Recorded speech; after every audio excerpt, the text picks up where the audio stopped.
मित्रों, एक पड़ोसी अपने एक व्यक्ति जो है अपने पड़ोसी से बहुत परेशान था। उसके अगल बगल वाले जो थे वो बहुत अमीर थे, ऐश्वर्यशाली थे, लेकिन आस पड़ोस में इस कली काल में एक दूसरे से जलन होती है और एक दूसरे से इतना जलन होता है कि वो हद पार हो जाता है। उसके पड़ोसी इससे बहुत जलते थे और ये भी उन लोग से जलता था, ये भी कम नहीं था।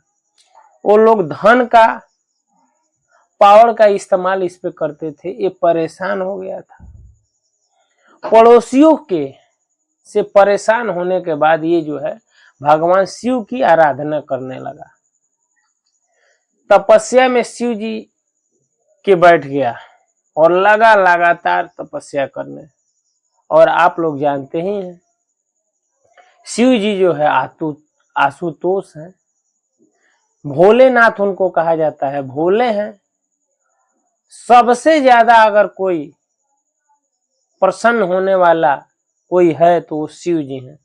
सबसे पहले वो प्रसन्न हो जाते हैं। तो शिव जी की आराधना करने लगा। जब शिव जी की आराधना करने लगा तो भोलेनाथ है, वह तत्काल ही प्रसन्न हो जाते हैं और एक दिन जो है उसके सामने प्रकट हो गए और उन्होंने कहा कि अरे भक्त, आंखें खोलो, क्या चाहिए बताओ। लेकिन शिव जी तो शिव जी हैं, वो तो सब कुछ जानते हैं, भूत भविष्य वर्तमान। वो जानते थे ये किस लिए तपस्या कर रहा है। यह जो है कलयुग का जीव है, किस उद्देश्य से मेरी भक्ति कर रहा है। तो शिव जी ने उससे कहा कि भक्त मांगो, क्या चाहिए। वो प्रसन्न हुआ, चरणों में गिर गया, भगवान को देखा तो अब जो कुछ वह जानता था स्तुति भी उनका किया और फिर भगवान के से हाथ जोड़कर कहने वाला था कि ये चाहिए। तब तक भगवान ने कहा कि भक्त, तुम पे मैं प्रसन्न ही नहीं बहुत प्रसन्न हूं, इसलिए मैंने सोचा हूं। शिव जी कहते हैं कि मैं इसलिए तुम पे प्रसन्न से भी बहुत प्रसन्न हूं, इसलिए मैं सोचा हूं कि तुमको जो तुम मांगोगे उतना तो तुमको दूंगा ही।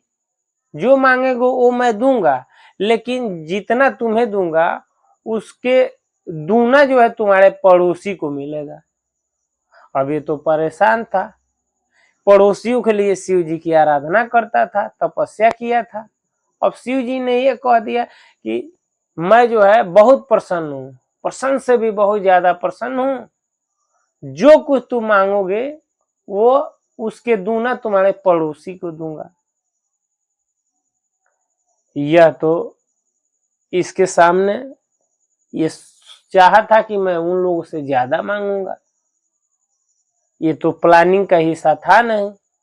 कहा भगवान थोड़ा सा क्या हमको मौका देंगे, 2-4 मिनट। भगवान ने कहा अरे 2-4 मिनट नहीं, 8-10 मिनट ले लो। लगा विचार करने, 10 मिनट का ये कुछ ही क्षण में सोच लिया और आकर कहा भगवान मैं सोच लिया। तो सोच लिए ना, जो कुछ मांगोगे उसके दूना तुम्हारे पड़ोसी को मिलेगा। कहा ठीक है। तो शिव जी ने कहा बताओ भक्त तुम्हें क्या चाहिए। तो ये बोला कि भगवान मेरी एक आंख फोड़ दीजिए। तो शिव जी ने कहा अरे ये क्या मांग रहे हो, अरे ऐसा मांगो कि तुम्हें जीवन में कुछ दूसरा मांगने की जरूरत ही ना पड़े। तो कहा ये कि लेकिन आप तो यही बोल रहे हैं कि पड़ोसी को जो है दूना मिलेगा। हाँ तो मिलेगा। तो कहा नहीं मैं सोच लिया हूँ, मेरा एक आंख फोड़ दीजिए। शिव जी ने कहा ऐसा क्यों। तो हमारा एक फूटेगा तो हमारे पड़ोसी का दोनों आंख फूट जाएगा, मैं एक आंख से तो देखूंगा। तो मित्रों ये कलयुग के जीव जो है ऐसे ही हैं। इस कहानी से ये सीख मिलती है कि हमें जो है दूसरे के ऐश्वर्य से जलन नहीं रखना चाहिए। वो भले ही आपसे जलन रखें, उन ईश्वर से ही प्रार्थना करना चाहिए कि हे भगवान उनको भी सद्बुद्धि दें।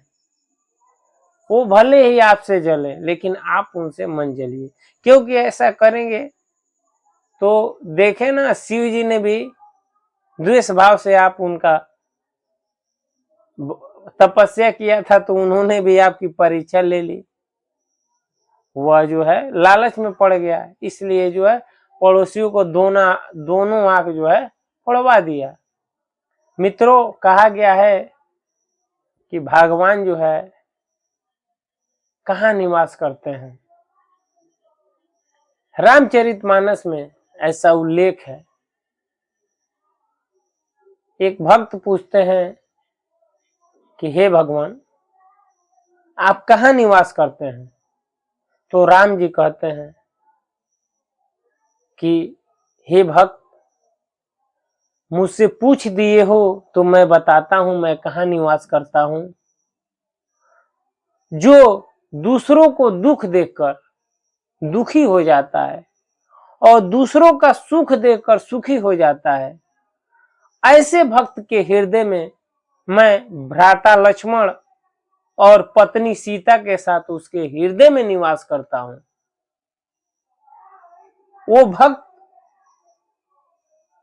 बहुत दुर्लभ है। बताते हैं कि जो मेरा शुद्ध भक्त होता है वह दूसरों को दुख में दुखी हो जाता है, दूसरों के सुख देखकर सुखी मान लेता है, उसके हृदय में मैं निवास करता हूं। मित्रों, यहाँ तो कलयुग है। आपने देखा उसके पड़ोसी सताए थे, वह जो अपने उद्धार के लिए शिव जी की आराधना नहीं किया, इस भाव सागर में आवागमन मिटाने के लिए वो शिव जी की आराधना नहीं किया, इस भाव सागर से वो कैसे मुक्त हो, इसकी आराधना नहीं किया, इसके लिए तपस्या नहीं किया। वो पड़ोसी के ऐश्वर्य से उसका जलन था, क्योंकि उसके पड़ोसी भी उससे जलते थे, इसलिए उसने शिव जी का आराधना किया और शिव जी ने उससे परीक्षा ले लिया कि जितना मांगे वो उसके दूने तुम्हारे पड़ोसी को दूंगा। तो शिव जी से मांग लिया कि मेरी एक आंख फोड़ दीजिए, तो एक आंख फोड़ इसका फूटा तो दो आंख उसके पड़ोसी का फूट गया। मित्रों, ऐसा सोच नहीं रखनी चाहिए। मित्रों, उम्मीद करता हूं कि ये वीडियो अच्छा लगा होगा तो कमेंट में